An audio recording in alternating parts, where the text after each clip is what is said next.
먼저 믿어본 선배로서 제가 경험했던 것들, 중요하다고 생각했던 것들을 전해주려고 합니다. 그래서 제목은 이렇게 정해봤어요. 인생에서 중요한 2가지 질문.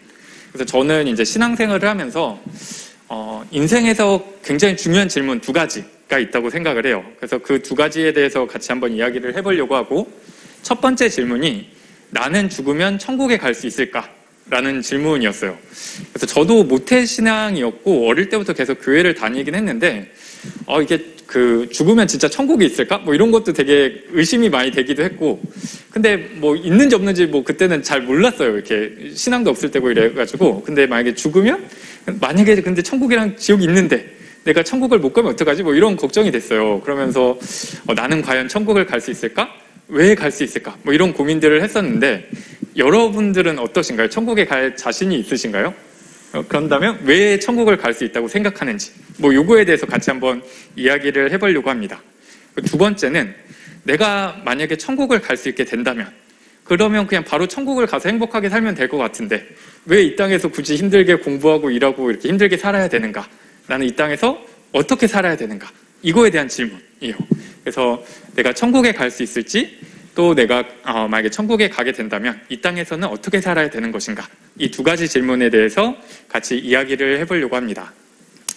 네, 그래서 먼저는 나는 죽으면 천국에 갈 수 있는가? 이 질문에 대해서 같이 이야기를 해보려고 하고, 이게 우리가 이 땅에서 많은 것들을 하려고 노력을 하죠. 뭐 집도 살려고 하고, 뭐 좋은 데 취직도 하려고 하고, 결혼도 하려고 하지만 사실 그 모든 것들은 우리가 죽고 나면 다 없어질 것들인데, 내가 이 땅에서 어떻게 살았는가를 가지고 나중에 천국을 갈 수도 있고 지옥을 갈 수도 있게 되는 거예요. 그래서 사실 살면서 해결해야 되는 가장 큰 질문이 아닌가 생각을 해요.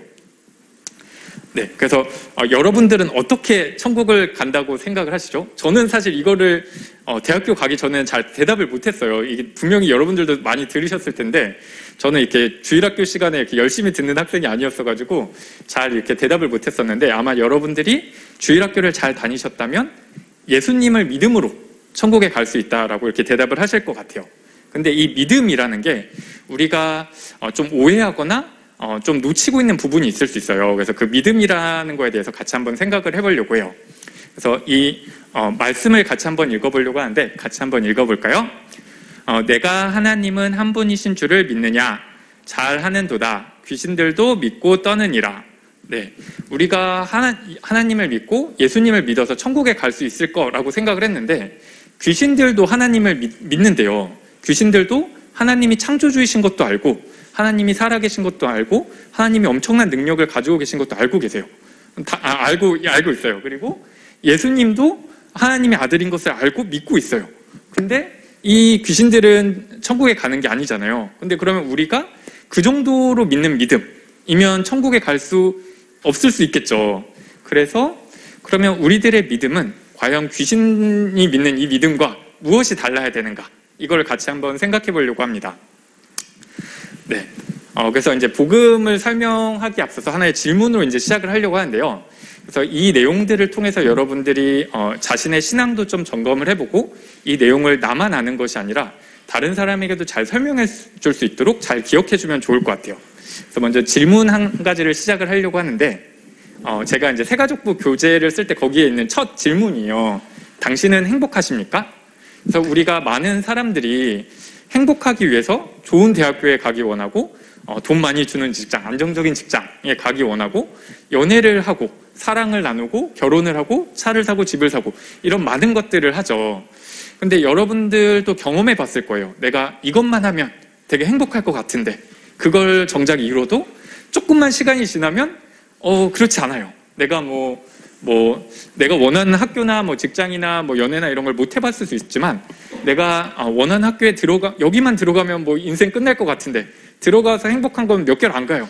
너무 힘들고, 또 취업 준비에 시달리고, 취업만 하면 될 것 같은데, 취업하면 이직해야 되나 이 고민부터 할 거예요. 그래서 이런 것처럼 우리가 행복하기 위해서 많은 노력을 하지만 사실 이것들로는 우리의 행복을 채워줄 수가 없어요. 그래서 그러면 우리가 어떻게 해야 행복하게 살 수 있는가를 같이 한번 살펴보려고 해요. 성경에서는 이렇게 말씀을 하세요. 그래서 이 말씀도 한번 같이 읽어볼게요. 내 백성이 두 가지 악을 행하였나니 곧 그들이 생수의 근원이 되는 나를 버린 것과 스스로 웅덩이를 판 것인데 그것은 물을 가두지 못할 터진 웅덩이들이니라. 네. 하나님께서 생수의 근원이 되셔서 우리의 목마름을 해결해 주실 수 있는 분이신데 그 하나님을 버리고 내가 목마름을 해결하려고 스스로 웅덩이를 팠다는 거예요. 근데 이 웅덩이가 터져 있어서 아무리 다른 것들로 이렇게 채우려고 해도 금방 다시 갈증이 나고 목말라지고 행복해질 수 없다라는 거예요. 우리의 이 목마름을 해결해 줄 수 있는 분은 하나님밖에 없다라는 거고, 그리고 여기서 조금 제가 이 설명에서 좀 주의했으면 좋겠다라고 했던 게, 여기까지만 설명을 드리면 내가 행복을 추구해야 되는 걸로 잘못 오해를 할 수가 있어요. 근데 인생의 목적은 행복 추구가 아니에요.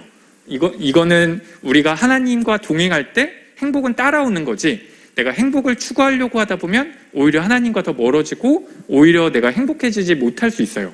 그래서 인생의 목적은 행복이 아니라 내가 하나님과 동행할 때 행복은 자연스럽게 따라오는 거다. 이렇게 기억하고 넘어가면 좋겠습니다. 네. 그래서 그러면 하나님은 어떤 분이신데 과연 우리의 이런 목마름을 해결해 주실 수 있고 해결해 주실 수 있는가를 같이 한번 살펴볼게요. 그래서 여러분이 잘 아시는 내용들이지만 하나님은 완전하신 분이시고 창조주이세요. 이 세상을 창조하신 분이시고 모든 것이 부족함이 없으신 분이요. 우리가 크리스천임에도 불구하고 오해할 때가 있어요. 내가 예배를 드려줘야 기뻐하시는 분이나 내가 헌금이나 봉사를 해야 되는 분으로 착각할 수 있지만 하나님은 무엇이 필요하신 분이 아니에요. 스스로 완전하신 분이고 스스로 무엇이든지 뭐든지 하실 수 있는 분이에요. 그리고 이 하나님은 너무 선하세요. 우리가 생각할 수 있는 것 이상으로 너무 선하신 분인데 이런 하나님이 우리를 너무 사랑하세요. 그래서 하나님의 형상을 따라 우리를 창조하셨고 우리를 너무 사랑하시고 우리를 선한 길로 인도해 주시기 원하시는데, 그래서 이런 하나님이 우리의 아버지가 되시고 우리를 인도해 주신다는 것은 내가 굉장히 돈 많은 재벌집 자녀로 태어났다, 또는 굉장히 똑똑하고 굉장히 화목한 가정에서 태어났다는 것과는 비교도 할 수 없이 너무 큰 은혜인 거죠. 근데 내가 이런 하나님과의 관계가 끊어지게 되면 마치 어린아이가 부모님 없이 가난하게 힘들게 외롭게 살아갈 수밖에 없는 것처럼 우리가 하나님과의 관계가 끊어지면 그렇게 힘들게 살아갈 수밖에 없다라는 거예요. 그러면 하나님과의 관계가 왜 끊어졌을까요? 네. 여러분도 잘 아실 텐데 우리의 죄 때문에 하나님과의 관계가 끊어지게 됐어요. 근데 이 죄가 여러분들이 죄에 대해서 좀 헷갈릴 수 있어요. 그래서 죄에 대해서 다시 한번 생각을 해보면 이 성경에서 말하는 죄는 우리가 법적으로 말하는 죄와는 좀 차이가 있어요. 우리가 당연히 성경에서 말하는 죄는 또 나쁜 짓을 하면 안 되지만 성경에서 말하는 죄는 하나님을 하나님으로 여기지 않는 죄. 하나님께서 우리를 창조하시고 우리를 사랑하시고 우리를 자녀로 여기시는데 우리가 나는 하나님 몰라, 나는 하나님 싫어, 하나님이 어딨어 이렇게 여기는 것 자체가 이제 죄인 거고, 또 하나님을 떠나서 내 마음대로 살려고 하는 것. 그래서 이것 때문에 하나님의 마음을 아프게 하는 것, 이게 죄예요. 성경에서 말하는 죄. 그래서 이 성경에서 이 죄를 영어로는 sin, sin이라고 적어요. 그래서 이 sin이라는 게 가운데 I자가 있죠.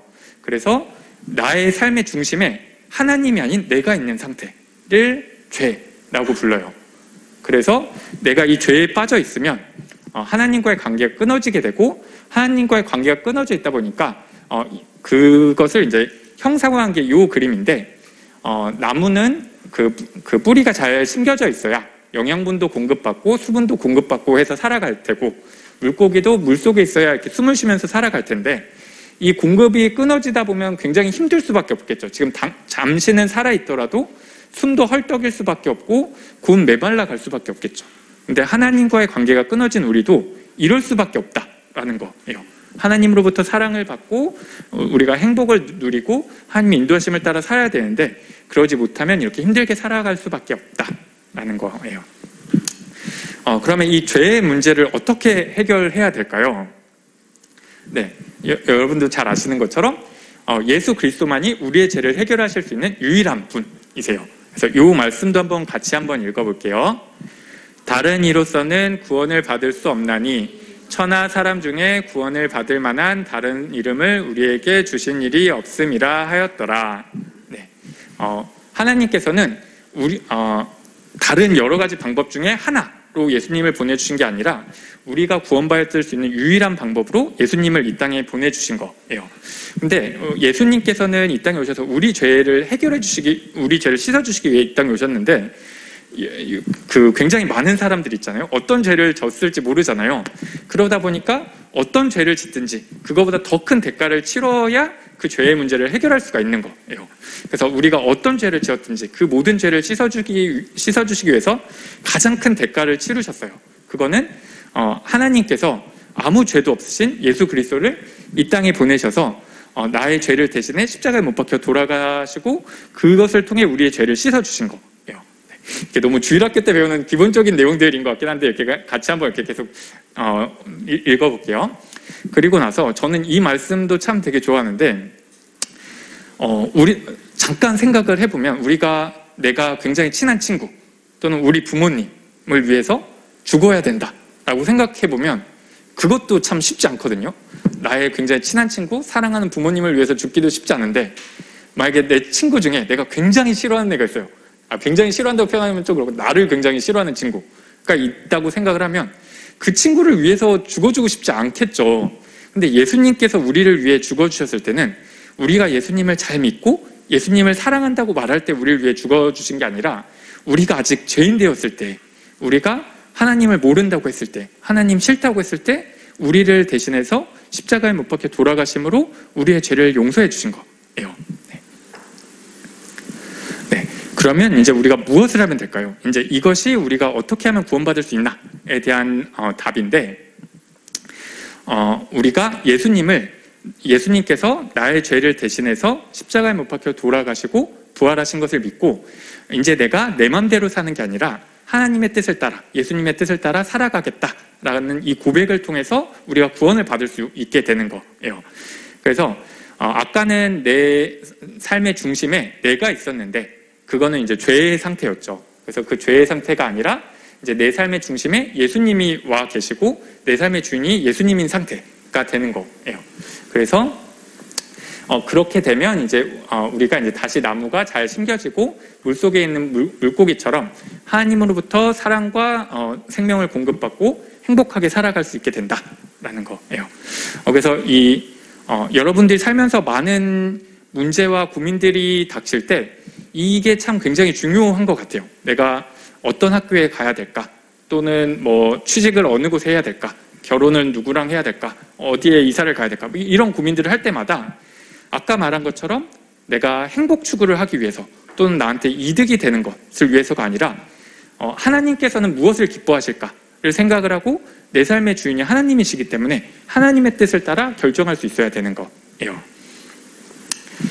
네. 그래서 제가 좀 전에 말한 그 고백을 기도로 표현을 하는 거를 영접 기도라고 해요. 그래서 혹시 여러분들 중에 영접 기도를 하지 않으신 분이 있다면 제가 보통 1대1로 이렇게 설명을 해줄 때는 영접 기도를 같이 하는데 지금은 그럴 수는 없으니까 제가 읽어줄 테니까 나중에 집에 가서 한번 이렇게 따로 혼자 기도를 하시면 좋을 것 같아요.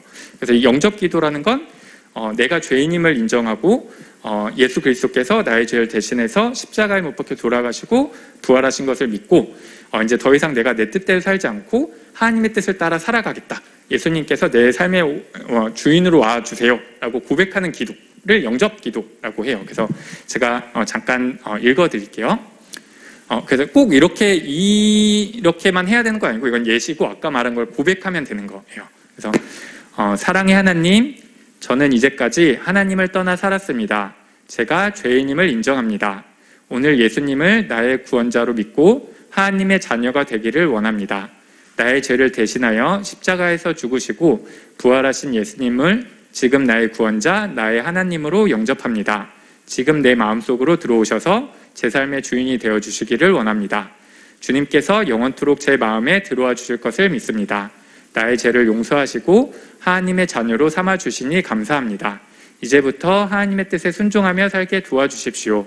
예수님의 이름으로 기도드립니다. 아멘. 이렇게 고백하는 기도를 영접 기도라고 하고 혹시 아직 이렇게 기도를 못 하신 분이 있다면 오늘 저녁에 집에 가서 이렇게 기도를 해보시면 좋을 것 같습니다. 네, 그러면 우리가 아까 처음 질문했던 것처럼 나는 과연 천국에 갈 수 있을까에 대한 질문에 대한 답이 된 거예요. 그래서 여러분이 이렇게 예수님을 나의 구원자로 영접함으로써 예수님께서 내 안에 들어와 계세요. 그래서 내가 혼자 있는 것 같고 힘들 때 그때 내가 혼자 있는 게 아니라 내가 감정적으로는 달라진 게 없는 것 같을 수 있지만 하나님께서 언제나 나와 함께 하시고 내 안에 거해 주신다라는 거고, 여러분들이 어떤 죄를 지었든지 그 모든 죄가 다 사함을 받았다라는 거예요. 내가 만약에 어떤 실수를 했는데 이게 밝혀지면 너무 창피할 것 같은 일이 있다라고 생각을 해보고, 그럼 그때 만약에 그게 여기에 소문이 났어요. 또는 내 친구들 사이에 소문이 났어요. 학교에 소문이 났어요. 그럼 학교에 가기 굉장히 창피하고 민망하겠죠. 심지어는 부모님들도 제가 어떻게 저럴 수 있지 막 이러면서 막 미워해요. 막 그런 상황에서도 그런 모든 죄도 하나님께서 다 용서해 주시고 그때에도 하나님은 우리를 버리지 않으시고 우리와 함께 하신다라는 거예요. 그리고 우리가 이제 하나님의 자녀가 된 것이고 영원한 생명을 얻게 된 것입니다. 신앙생활을 하면서 이렇게 내가 예수님을 믿고 나서 오해하기 쉬운 몇 가지 부분들이 있다고 생각을 해서 그걸 같이 한번 잠깐 얘기를 해보려고 해요. 그러면 아까 내 삶의 주인이 이제 내가 아니라 예수님이 내 삶의 주인이라고 고백을 했는데, 그러면 이제 하나님이 시키는 대로 다 해야 되는 건가?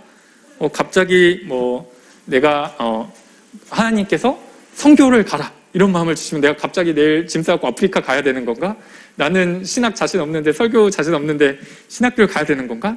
갑자기 헌금하라는 마음을 주시면 내 전 재산을 다 팔아야 되는 건가? 이런 고민들 들 수 있잖아요.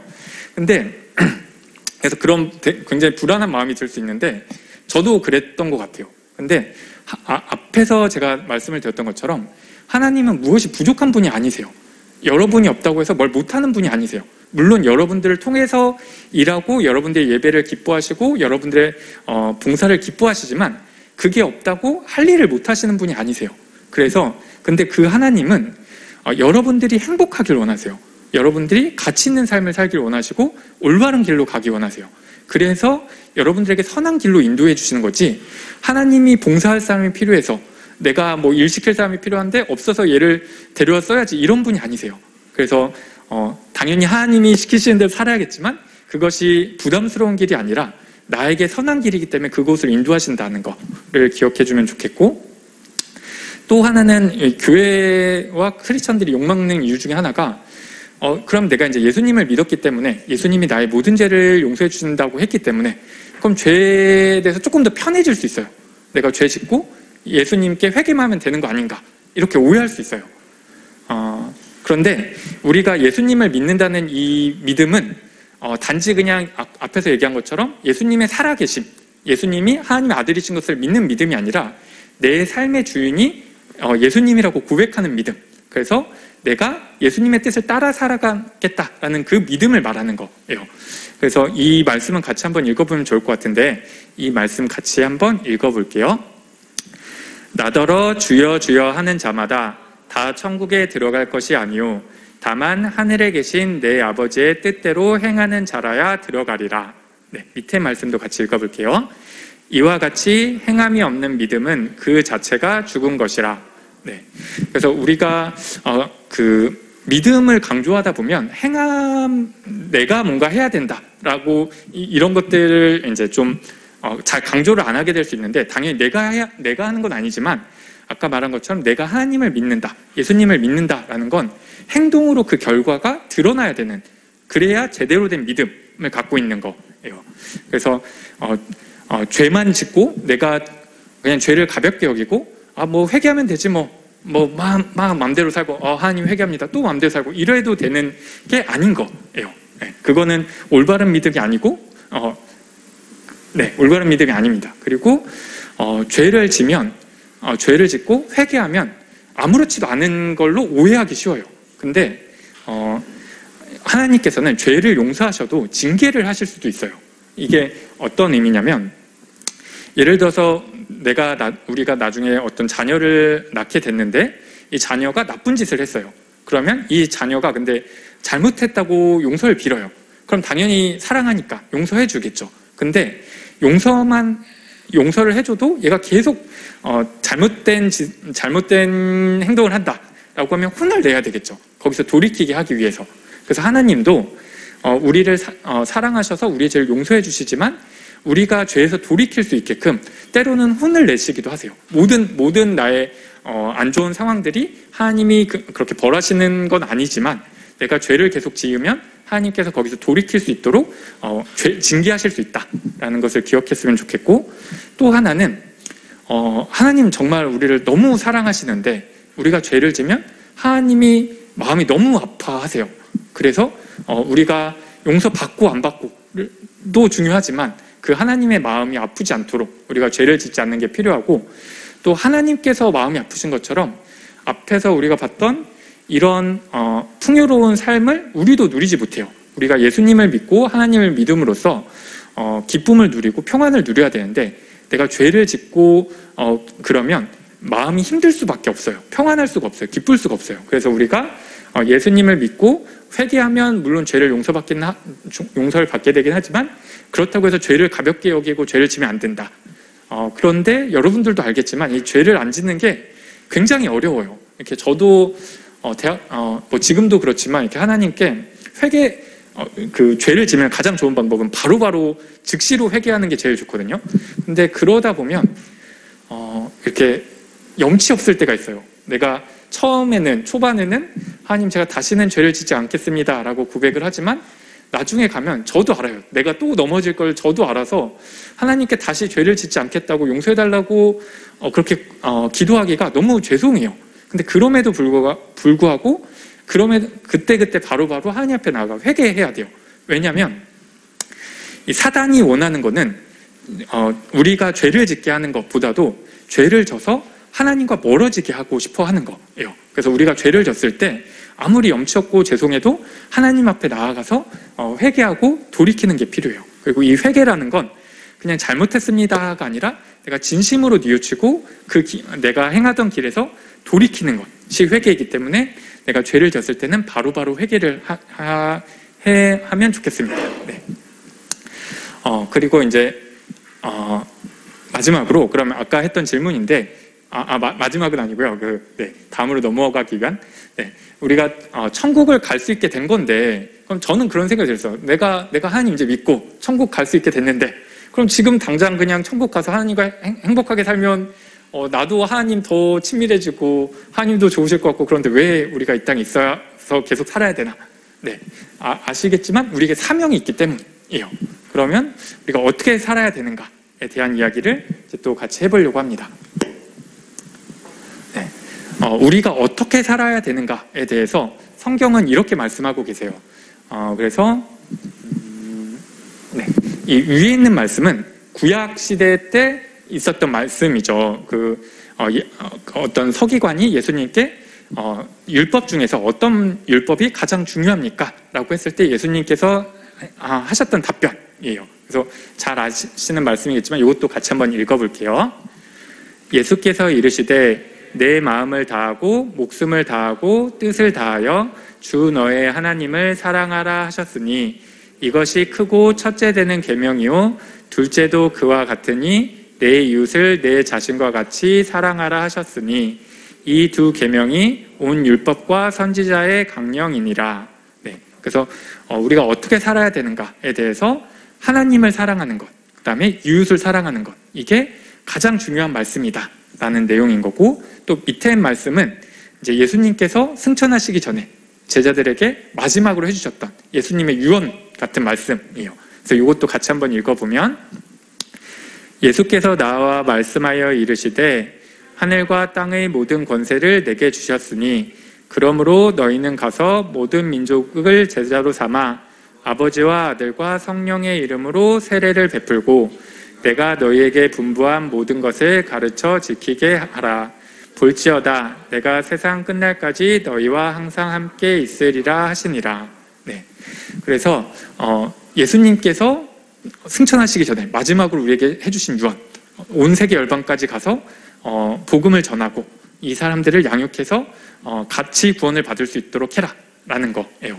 그래서 우리가 예수님을 믿고 나서 어떻게 살아야 되는가라고 했을 때 이것을 기억해야 되는 거예요. 내가 하나님을 사랑하고 이웃을 사랑하고 전도하고 양육하는 삶을 살고 있는가.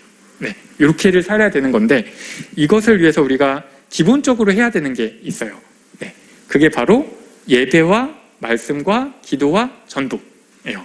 근데 이게 처음 예수님을 믿고 나면 이걸 해야 된다라고 하면 굉장히 부담으로 다가올 수가 있어요. 근데 사실은 이게 우리가 누릴 수 있는 굉장히 큰 특권이에요. 그래서 이게 왜 특권인지, 얼마나 좋은 건지 뭐 그 이야기를 같이 한번 해보려고 합니다. 네, 좀 갑자기 좀 다른 얘기가 돼서 당황스러울 수 있을 것 같은데 잠깐 자신이 좋아하는 연예인을 좀 생각을 해볼게요. 뭐 어떤 사람이 됐건 뭐 연예인이 없으면 뭐 내가 좋아하는 사람 또는 지금 없더라도 옛날에 좋아했던 사람 잠깐 생각을 해볼게요. 뭐 굉장히 인기 많은 뭐 내가 굉장히 좋아하는 뭐 이런 사람이 있다고 생각을 해보고 근데 이 사람이 이 뭐 차은우나 뭐 수지나 뭐 이런 사람들이 뭐 예쁘고 잘생겼을 수 있지만 성격은 안 좋을 수 있잖아요. 실제로 뭐 어떨지 모르지만 근데 성격도 굉장히 좋다라고 생각을 해볼게요. 거의 테레사 수녀님처럼 착하다라고 생각을 해볼게요. 그래서 이런 사람이 있는데 이 사람이 내가 너무 좋대요. 근데 그러면 너무 좋겠죠. 이 사람 내가 이렇게 뭐 굉장히 잘생기고 예쁘고 착하고 심지어 막 능력도 좋고 뭐 굉장히 센스도 있고 유머러스한 이런 사람이 있는데 이 사람이 내가 좋다라고 하면 내가 이 사람과 함께 사랑을 하고 뭐 이러면 굉장히 행복하겠죠. 근데 사실은 이런 사람은 아까 말했던 것처럼 잠깐 처음에는 좋을 수 있지만 나중에는 또 안 좋을 수 있거든요. 근데 하나님께서는 이런 사람을 창조하신 분이거든요. 하나님의 아름다움은 뭐 차은우나 뭐 수지나 이런 사람으로는 표현할 수가 없는 너무 아름다우신 분이시고 선하기로 따지면 당연히 테레사 수녀님 뭐 이런 분이랑은 비교도 할 수 없는 분이에요. 근데 그런 하나님이 나와 함께 하신다.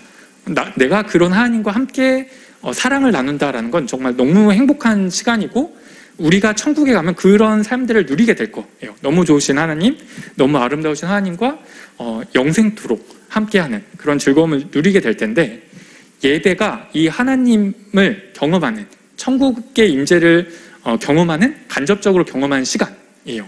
그래서 저는 이 예배라는 게 정말 크리스천에게 주어진 가장 큰 특권이 아닌가라고 생각을 해요. 그래서 여러분들이 이 예배의 기쁨을 좀 누릴 수 있었으면 좋겠고 근데 여러분들이 아직 하나님을 잘 모를 수 있어요. 여러분들이 잘 안다고 생각할 수 있는데 여러분들이 물리 법칙 얼마나 아시나요? 수학 공식 얼마나 아시나요? 이렇게 세상에 돌아가는 많은 이치들이 있는데 그거에 대해서 과학적으로 밝혀낸 물리 법칙은 사실 다 밝혀낸 게 아니잖아요. 근데 그 중에서도 내가 알고 있는 물리 법칙은 사실 굉장히 조금이죠. 뭐 사실 지금 당장 기억나는 거 몇 개 없을 것 같은데 그런 것처럼 내가 이 세상에 대해서 이해하고 있는 게 굉장히 적은데 눈으로 보는 이 세상에 대해서도 하나님은 이 세상을 창조하신 분이거든요. 그 하나님은 이 세상을 이해할 수 있는 수준으로도 이해할 수 없는 더 크신 분이에요. 근데 그런 하나님을 내가 너무 쉽게 알고 있다라고 생각하는 것 같아요. 근데 사실은 우리가 그 하나님을 너무 잘 모르고 있어요. 여기서 하나님 얼굴 보신 분 아무도 없잖아요. 모세는 하나님과 얼굴 맞대고 이야기했다고 하는데 아직 우리는 그 하나님의 얼굴도 잘 몰라요. 근데 그런 것처럼 우리가 하나님을 더 갈망하고 더 사랑하고 그래서 예배를 통해서 그 하나님을 경험하고 그 하나님을 더 깊이 체험함으로 그 기쁨을 누리면서 살아갈 수 있으면 좋을 것 같아요. 그래서 이 말씀은 제가 잠깐 읽어주고 넘어갈게요.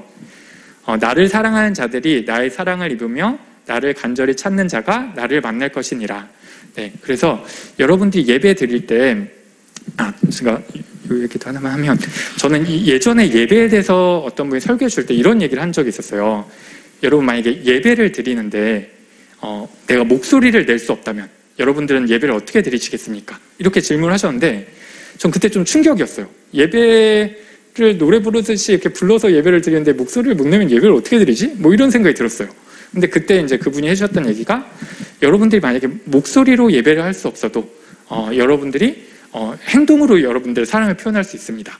내가 내 진심으로 고백한다는 마음으로 이렇게 손을 얹을 수도 있고 내가 고백한다는 의미로 손을 들 수도 있고 하나님을 찬양한다는 의미로 손을 들 수도 있고 하나님에 대한 기쁜 마음을 뛰면서 표현을 할 수도 있고 이렇게 행동으로 표현을 할 수가 있다는 거예요. 근데 그리고 나서 또 질문하셨어요. 그러면 만약에 몸을 못 움직인다면 어떻게 예배를 드리겠냐? 질문하신 거예요. 또 되게 당황스러웠어요. 그러면서 이제 또 해주셨던 말씀이 여러분들이 소리를 낼 수 없고 몸을 움직일 수 없어도 영으로 하나님을 찬양할 수 있습니다. 라고 하셨고 또 이 예배라는 게 그 주일날 찬양 시간에만 드리는 게 예배가 아닌 거예요. 우리가 하나님을 사랑하는 마음, 그 사랑하는 마음으로 하루하루 매 순간순간을 어떻게 살아가는가, 그게 예배인 거예요. 그래서 우리가 그렇게 정말 그 너무 좋으신 하나님을 갈망하면서 그 하나님을 더욱더 경험하면서 알아가면서 그 기쁨을 누리는 예배를 드리실 수 있게 됐으면 좋겠습니다. 네, 다음으로는 또 이렇게 몇 개 이렇게 좀 당황스러운 그림들이 나올 텐데 다음으로는 이제 마라톤을 뛰는 거에 대해서 생각을 해볼게요. 제가 옛날에 이렇게 기도를 하다가 이런 장면이 생각난 적이 있었거든요. 그래서 이렇게 마라톤을 하는데 한참 뛰었어요. 뭐 초반이 아니라 거의 이제 한 70, 80% 정도가 다 왔어요. 그래서 이제 들어가면 이제 좀만 더 뛰면 되는데 알고 봤더니 방향이 잘못된 거예요. 네, 그렇죠. 지금까지 뭐 초반이면 빨리 돌이키면 되는데 한참 막 이미 체력 다 소진됐는데 알고 보니 방향이 잘못됐어요. 너무 허무하겠죠. 근데 인생도 그럴 수 있어요. 많은 사람들이 그러죠. 내가 열심히 살기 위해서 열심히 공부하고 많은 돈을 벌고 한국의 많은 아버지들이 막 직장 열심히 생활하시고 자녀들은 이렇게 잘 못 돌보시고 이렇게 했는데 난 이거 다 자녀들을 위해서 했던 건데 자녀들은 서운해하고 근데 그런 것처럼 내가 정말 열심히 인생을 살았다고 생각을 했는데 내가 죽을 때가 가까워서 보니까 인생은 이렇게 사는 게 아니었네 라면 너무 허무하겠죠. 그래서 많은 서적들도 있고 이론들도 있고 뭐 이렇게 살아야 된다 뭐 이런 많은 이야기들이 있지만 사실 그것들은 시대가 변하면 변하고 또 세상이 변하면서 바뀔 수 있는 내용들이에요. 근데 내가 아무리 시대가 흐르고 세상이 바뀌어도 온전히 신뢰할 수 있는 진리, 이렇게 살아라, 이게 맞는 거다, 올바른 가치관을 알려주는 게 성경인 거예요. 그래서 성경은 내가 인생을 어떻게 살아야 될지, 어떤 게 옳은 것인지, 세상의 가치관들이 계속 바뀌고 예전엔 옳다 했던 것이 틀리다고 말하는 세상이 돼도 그때도 내가 절대적으로 신뢰할 수 있는 기준이 있다는 건 정말 살아가는 데 있어서 굉장히 힘이 되고 굉장히 올바른 결정을 할 수 있게 도와줘요. 그래서 여러분들이 잘 아시는 것처럼 이 말씀도 제가 읽어줄게요. 모든 성경은 하나님의 감동으로 된 것으로 교훈과 책망과 바르게 함과 의로 교육하기에 유익하니. 그래서 우리가 이 성경을 읽어야 된다 이렇게 부담감을 갖기보다 내가 살아가는 데 있어서 어떻게 살아야 되는가, 무엇이 옳은 것인가, 이런 올바른 기준을 갖기 위해서 성경을 본다라고 생각을 하면 좋을 것 같아요. 네, 다음은 이제 워렌 버핏인데요. 워렌 버핏 혹시 아시죠? 대부분. 그래서 굉장한 세계적인 투자자인데 이 사람과 같이 점심을 먹는 것을 이제 그 경매에 올려놨는데 그게 보통 몇십억에 낙찰이 된다라고 해요. 그 사람들이 이 워렌 버핏과 밥을 먹기 위해서 몇십억을 투자하는 데에는 그만한 이유가 있겠죠. 뭐 저도 실제로 어땠는지 모르겠지만 아마도 이 사람을 만나서 어떻게 하면 많은 돈을 벌 수 있을지 그것을 물어봐서 자기가 경매에 투자한 돈보다 더 큰 돈을 벌기 위해서 그 많은 돈을 들여서 그 경매에 낙찰을 받고 그래서 워렌 버핏한테 어떻게 하면 투자를 잘할 수 있는지 뭐 이런 것들을 물어보겠죠. 근데 이 워렌 버핏은 틀릴 수도 있어요. 틀릴 수도 있고 이미 시대가 바뀌어서 그냥 잘 안 맞을 수도 있죠. 그리고 근데 이것뿐만 아니라 내가 뭔가 지혜를 구하는 것뿐만 아니라 만약에 도움을 구할 수도 있어요. 예를 들어서 뭐 미국 대통령한테 무엇이든지 부탁을 하면 꼭 들어주는 소원 하나를 경매한다. 뭐 이렇게 하면 굉장히 비싸겠죠. 그래서 그거랑 이거랑 세트로 같이 팔아요. 굉장히 비싸겠죠. 그게 바로 하나님과의 대화, 기도예요. 좀 전에 말했던 것보다 당연히 더 많은 것들을 할 수가 있는 거죠. 그래서 기도라는 건 하나님과의 대화인데 이게 그냥 뭐 이번 주에 시험 잘 보게 해주세요, 뭐 아프지 않게 해주세요 이걸로 끝나는 게 아니라 정말 내가 살면서 중요한 것들을 결정해야 될 때 하나님의 인도하심을 구할 수도 있고 나의 필요를 하나님께 구할 수도 있고 또 이 시간들을 통해서 하나님과 교제함으로써 하나님과 더 친밀해질 수도 있는 거예요. 네. 네. 제가 이 말씀도 이거는 제가 또 읽고 넘어갈게요. 너희가 악한 자라도 좋은 것으로 자식에게 줄 줄 알거든 하물며 하늘에 계신 너희 아버지께서 구하는 자에게 좋은 것으로 주시지 않겠느냐. 지금까지 너희가 내 이름으로 아무것도 구하지 아니하였으나 구하라 그리하면 받으리니 너희 기쁨이 충만하리라. 네, 그래서 우리가 기도를 통해서 하나님께 나의 필요를 구할 수도 있고 하나님께 어떤 조언을 구할 수도 있고 하나님의 인도하심을 구할 수도 있고 앞에서 말했던 것처럼 워렌 버핏이나 뭐 미국 대통령이나 뭐 이런 사람들과 대화하는 것보다 훨씬 더 가치 있는 것이 이제 기도다라는 거예요. 근데 하나님께서 모든 기도를 다 들어주시는 건 아니에요. 그래서 이거는 좀 같이 이해하고 넘어가면 좋을 것 같은데, 네, 이 말씀은 한번 같이 읽어볼게요. 너희가 얻지 못함은 구하지 아니하기 때문이요 구하여도 받지 못함은 정욕으로 쓰려고 잘못 구하기 때문이라.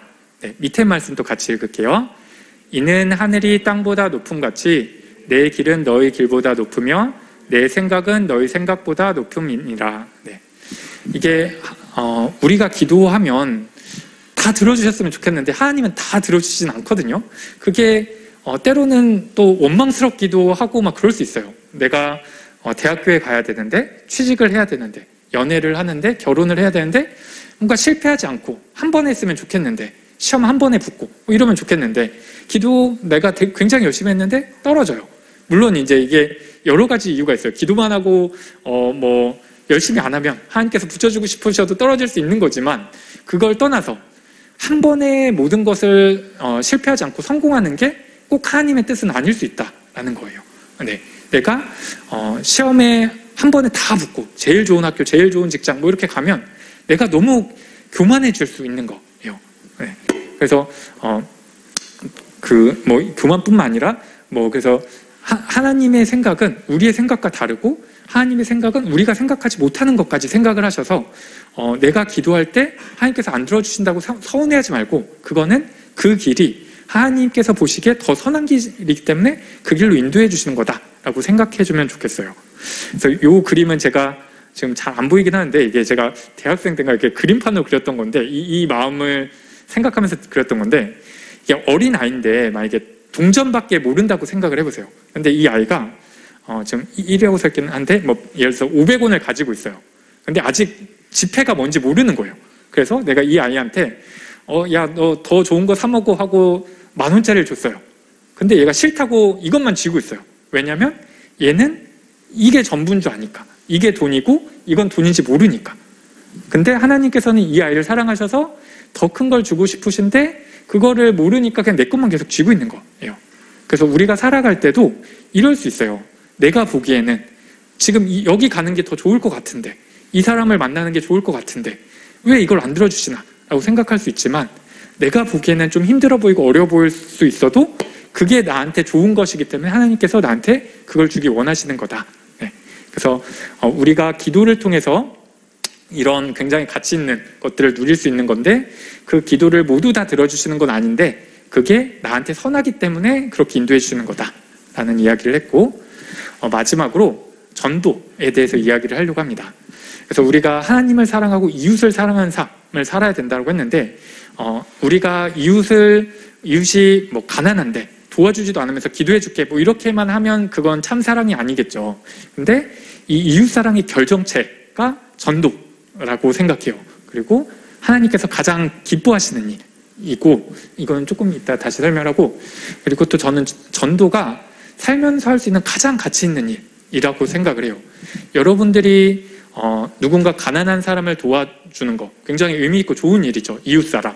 그런데 그렇게 한다 할지라도 이 사람이 다시 가난해질 수도 있고 또 병 들어가는 사람을 내가 구해줬어요. 혹은 교통사고가 날 뻔한 사람을 내가 구해줬어요. 생명의 은인이 됐어요. 그런다 할지라도 그 사람은 결국 시간이 지나면 죽을 텐데 내가 한 사람을 전도해서 영생을 얻게 해준다는 건 정말 영원한 삶을 살 수 있게 해주는 것이기 때문에 내가 살면서 할 수 있는 가장 가치 있는 일이라고 생각을 합니다. 네. 그리고 이게 하나님께서 너무 기뻐하시는 일이에요. 그래서 우리의 창조 목적이 하나님을 예배하도록 창조가 되어졌거든요. 근데 우리가 예배하는 것보다도 이 죄에서 한 사람이 돌이키는 것을 더 기뻐하세요. 그래서 이 말씀도 한번 제가 위에 말씀은 제가 읽고 밑에 말씀은 같이 한번 읽어볼게요.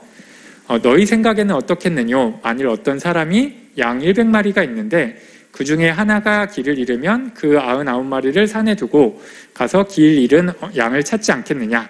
네, 그래서 99마리가 있지만 길 잃은 한 마리를 위해서 더 마음이 쓰이신다라는 이 말씀과 이 말씀은 한번 같이 읽어볼게요.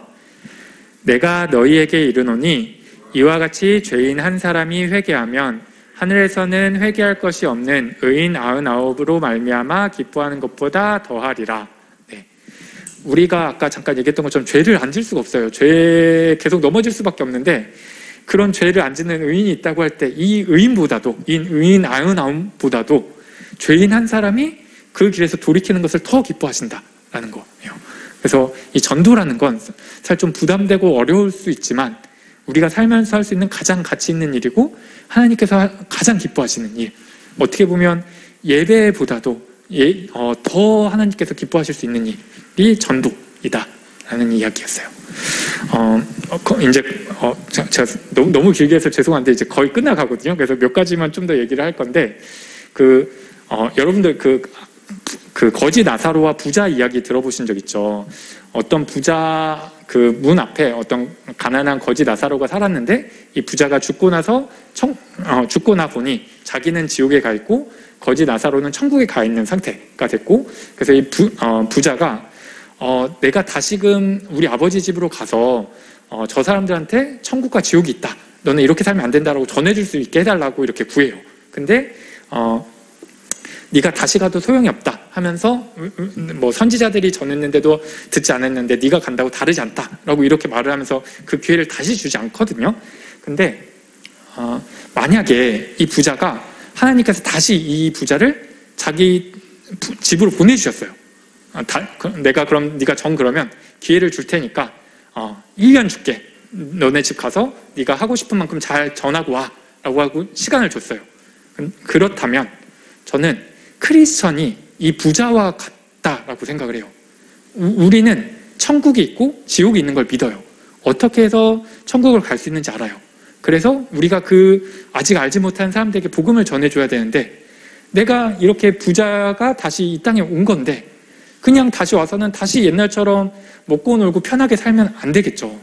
우리들도 우리가 구원받았다고 해서 나만 잘 먹고 나만 잘 살면 되는 게 아니라 우리가 왜 이 땅에 있는지 잊지 않고 이 땅에서 복음을 전해서 다른 사람들도 구원을 받을 수 있게끔 이렇게 살아가야 되는 거예요. 그래서 마지막으로 이걸 좀 형상화한 게 이 이야기인데, 라이온킹 영화를 보면 이 심바가 자기가 누구인지 정글의 왕임을 잊고 살아갈 때 이 아빠가 나타나서 이런 이야기를 해줘요. Remember who you are. 네가 누구인지를 기억해라. 근데 우리도 크리스찬도 마찬가지예요. 내가 크리스찬임을 잊고 그냥 남들과 똑같이 돈 많이 벌고 행복한 삶 살고 뭐 결혼하고 뭐 이런 걸 위해서 살아간다면 아까 말한 것처럼 이 부자가 다시 이 땅에 왔는데 그냥 그걸 깜빡하고 옛날처럼 살아가는 것과 똑같은 거예요. 그래서 여러분들이 내가 누구인지, 내가 무엇을 위해 이 땅에 있는지 잊지 않고 살아가시면 좋겠습니다. 네, 그래서 제가 좀 너무 많은 이야기를 했어서 다시 한번 좀 정리를 해보면 2가지 질문이 있었어요. 나는 죽으면 천국에 갈 수 있나? 어떻게 해서 갈 수 있나?에 대해서 내가 죄인임을 인정하고, 그래서 이거는 여러분들이 다른 사람한테도 전해줄 수 있게끔 이거는 좀 잘 기억하고 있으면 좋겠어요. 그래서 내가 죄인임을 인정하고 예수님께서 나의 이 죄를 해결해 주시기 위해서 오신 구원자이심을 믿고 내가 이제 더 이상 내 삶의 주인이 아니라 예수님이 내 삶의 주인임을 고백하는 것, 그리고 내가 이렇게 말로만 고백을 하는 게 아니라 이 믿음이 행동으로 드러나는 그런 삶을 살아가는 것에 대해서 이야기를 했었고, 2번째는 그럼 이렇게 구원을 받고 나서 내가 어떻게 살아가야 되는가에 대한 이야기를 했었는데, 하나님을 사랑하고 이웃을 사랑하고 전도하는 삶을 살아야 되는 것이다 라는 이야기를 했었고, 그래서 이것을 위해서 또 우리가 기본적으로 해야 될 것이 있는데, 그게 이제 예배를 드리는 삶, 말씀을 읽는 삶, 기도하는 삶, 전도하는 삶을 살아야 된다라는 이야기를 했었어요. 그리고 이게 이제 우리가 우리가 해야 되는 것이기도 하지만 우리의 특권이다라는 이야기를 했었고, 그래서 결론을 짓자면 이제 내가 내 삶의 주인이 아닌 거예요. 하나님께서 내 삶의 주인이시고, 그래서 내가 내 뜻대로 살아가는 게 아니라 하나님의 뜻을 따라 살아가는 삶을 살아야 되는 것이고, 하나님께 영광 돌리는 삶, 그 사랑을 나누는 삶을 살아갈 때 행복은 자연스럽게 나한테 주어지게 되는 것이다. 이런 이야기를 했습니다. 네, 그래서 여기까지 얘기를 했는데 제가 굉장히 좋아하는 말 중에 이런 말이 있어요. 네네. 네. 이걸 이제 정리한 말씀이 이제 이 말씀, 그때 시작할 때 했던 말씀이고, 제가 굉장히 좋아하는 이야기가 있는데, 그게 뭐냐면, 구체적인 계획은 구체적인 결과를 낳는데, 애매모호한 계획은 애매모호한 결과를 낳는 게 아니라 아무 결과도 낳지 못한다. 그러니까 내가, 올해는 영어 공부해야지, 올해는 다이어트 해야지, 올해는 운동해야지, 그거는 아무 변화도 낳지 않는다는 거예요. 내가 어느 학원을 끊어서 몇 시부터 몇 시까지 무슨 요일날 가야지, 이렇게 구체적으로 적어야만 구체적인 결과가 낳는다는 거예요. 그래서 내가 하나님 뜻대로 살아야지, 이것만으로는 부족할 수 있어요. 그래서 저도 이거를 이게 제가 만들고 이렇게 가끔씩 저도 체크를 하는 건데, 내가 하나님과의 관계에 있어서 하나님을 사랑하는 삶을 잘 살고 있는지, 이웃을 사랑하는 삶을 잘 살고 있는지, 내가 전도하는 삶을 살기 위해서 하나님께서 나에게 주신 재능이 있는데 그 재능을 통해서 하나님의 사랑을 전하기 위해서 나의 재능을 잘 사용하고 그걸 통해서 전도하는 삶을 잘 살고 있는지를 체크해 볼 수 있게끔 해놓은 거예요. 그래서 제가 종이를 나눠드렸는데 이따 셀 모임을 할 때 이걸 같이 해보시면 어떨까 싶어요. 그래서 이걸 어떻게 하는 거냐면 10점 만점으로 해서 내가 이런 삶을 잘 살고 있으면 10점에 가깝게, 잘 못 살고 있으면 0점에 가깝게 점수를 주면 되는 거예요. 근데 이게 해보면 여기서 이렇게 점수를 주는 사람이 있고 여기서 이렇게 점수를 주는 사람이 있어요. 근데 그게 이렇게 점수를 줬다고 해서 이 사람은 잘 살고 있고 여기서 이렇게 점수를 줬다고 해서 못 살고 있고 이런 걸 보려고 하는 게 아니에요. 내가 점수가 높다고 교만해지지도 말고 점수가 낮다고 창피하지도 말고, 이건 그런 걸 보는 게 아니라 내가 이 중에서 어느 부분이 낮은가를 보기 위한 부분이에요. 내가 사람들과는 잘 지내고 있는데 하나님과는 잘 못 지내고 있는 건 아닌지, 하나님과는 잘 지내고 있는데 사람들한테는 욕먹고 있는 건 아닌지, 내가 교회 생활과 사람들과는 두루두루 잘 지내고 있는데 하나님께서 내게 주신 은사를 따라서 영향력 있는 크리스찬이 되어야 될 텐데, 하나님의 사랑을 전하는 크리스찬이 되어야 될 텐데 그렇게 못 살고 있는 건 아닌지 체크해보는 거예요. 그래서 이걸 체크를 해보고, 이걸 토대로 이게 꼭 비중이 꼭 똑같아야 되진 않을 수 있어요. 그래서 여러분들이 이걸 보고 나서 나에게 가장 필요하다고 생각하는 습관을 세워보는 거예요. 예를 들면 아까 잠깐 얘기를 했던 것처럼 내가 영어 공부가 필요하다라고 하면, 내가 내 전공을 살려서 어떤 사역을 하고 싶은데, 하나님의 사랑을 전하는 일을 하고 싶은데 내가 영어 실력이 너무 부족하다. 그럼 매일 영어 단어 10개 외우기, 이런 식으로 습관을 세우는 거예요. 아니면 운동을 일주일에 한 번 해도 괜찮은지 모르겠지만 일주일에 한 번이라도 뭐라도 하겠다, 또는 한 달에 한 번이라도 내가 어디를 찾아가서 뭘 하겠다, 이런 것들을 적어보는 거예요. 그래서 이거를 너무 무리하게 잡지 말고, 이게 처음 하다 보면 이렇게 너무 세게 적을 수 있거든요. 나눠야 되고 이러면. 근데 그러지 말고 좀 진짜 쉽게 지킬 수 있는 것부터 해서 이걸 내가 계속 습관화하고 하면 그 이후에 이제 개수나 이런 것들 늘려나가면 돼요. 그래서 이렇게 해서 여러분들이 내가 하나님을 사랑하는 삶, 이웃을 사랑하는 삶, 그 다음에 내가 영향력 있는 삶을 위해서, 사랑을 전하는 삶을 위해서 잘 살고 있는지 이렇게 점검해 보시고 습관을 세워보면 좋겠습니다. 네, 이것으로 말씀을 마치도록 하겠습니다. 네, 감사합니다.